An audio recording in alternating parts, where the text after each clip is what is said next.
Arts and Humanities Council is a 501c3 nonprofit. It's the designated agency of Montgomery County government. We provide support through grants and workshops, and we enable and convene the community around the arts and humanities.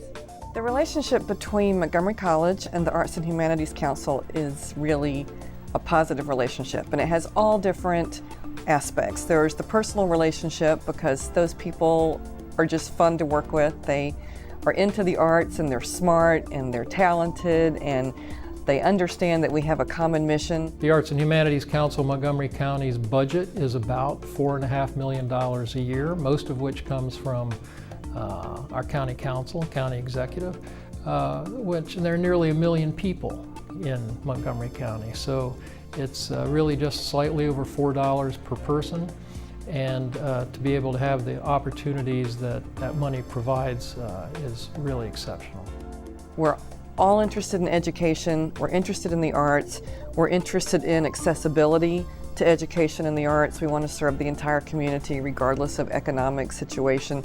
So we have all these great things in common, and what that allows us to do is partner in a number of different ways. We do a couple of things with Montgomery College. First of all, they are a grantee. And so for the performing arts centers, we have provided support so that they can present the arts that the college deems important to the community that they want to present. Specifically for those of us here at Montgomery College, which includes not just our students and our faculty and our staff, but the many people who come to our events, those being our performances in the Perilla Performing Arts Center in Rockville, the new Tacoma Park Silver Spring Performing Arts Center, people who come to our art exhibits in Rockville and in Germantown and in Tacoma Park, people who come to our plays, our musicals, our summer dinner theater. Several of our faculty members get individual grants for various arts and literary projects. And all of that is supported by the Arts and Humanities Council, Montgomery County.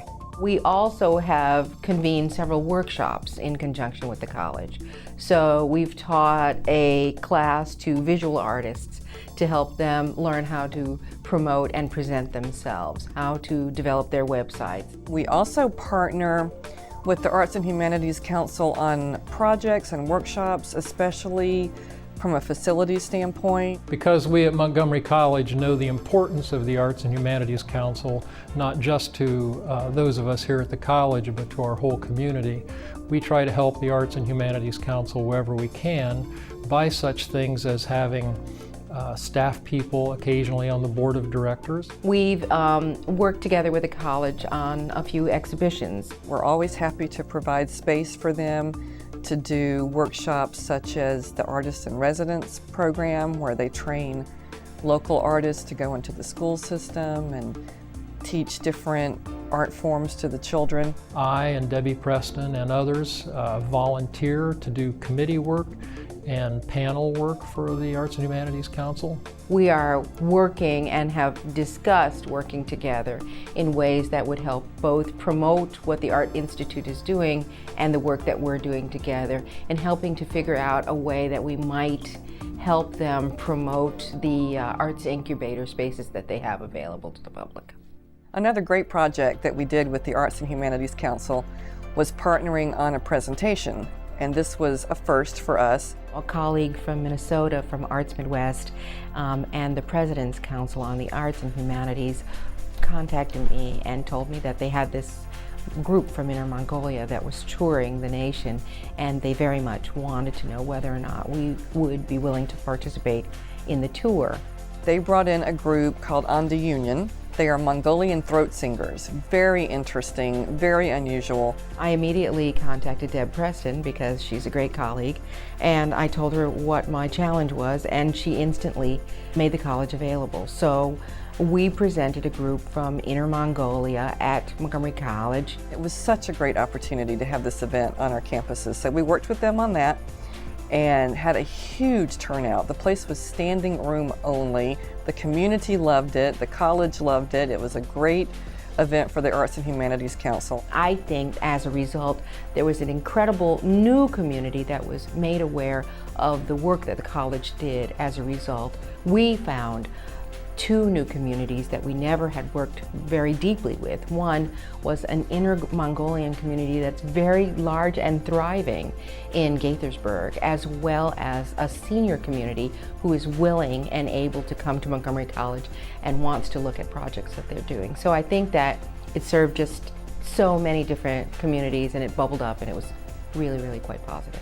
That's the sort of thing we would love to do more of, is just to find opportunities where we've got some space and some resources and they've got a great artistic presentation to offer to the community. We were able to do it just for donations, voluntary donations, so we felt like everybody who wanted to had a chance to see the group. So that was one of the perfect types of partnerships we love to do with them. First and foremost, by getting the kinds of grants from the Arts and Humanities Council that the college gets, it allows the college to present an eclectic array of artists to the student body and expose them to artists that perhaps they would not otherwise be able to present with smaller budgets. Because of the money that comes into programs at the college from the Arts and Humanities Council, our students, faculty, staff, and our greater community are able to experience things that would otherwise not be possible from the general operating budget. If there were no Arts and Humanities Council, you know, the arts would still go on at the college, but there would be a real void. There would be a void in terms of connection to the community, because one of the great things about the Arts and Humanities Council is it makes us part of a larger arts network in the community. In the last year specifically, programs at the college have received from the Arts and Humanities Council something over $90,000 to produce special programs here that wouldn't otherwise be possible. It's the grants, especially the grants to the Performing Arts Center, that allow us to bring in some of the more exciting big name entertainers that we've been able to bring in.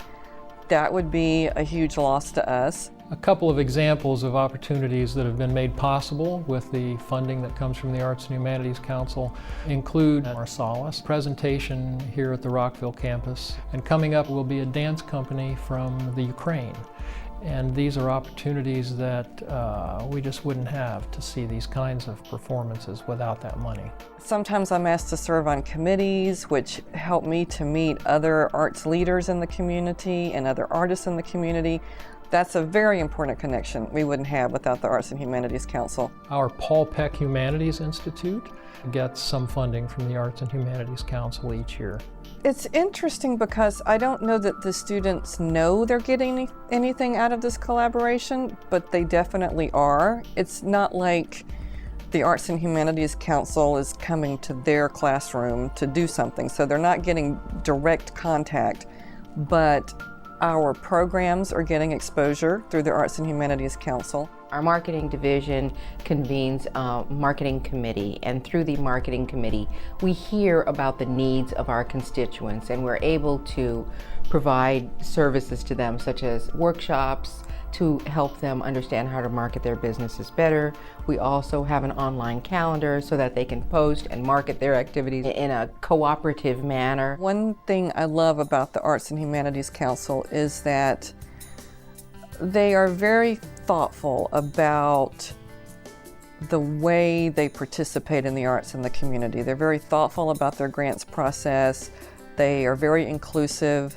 They invite people from all different arts areas to be on committees and task groups, and they want to make sure that they are a resource for everyone and equally for everyone. And I really appreciate that about them, and I really respect that. I'm excited by what I've seen coming out of the college.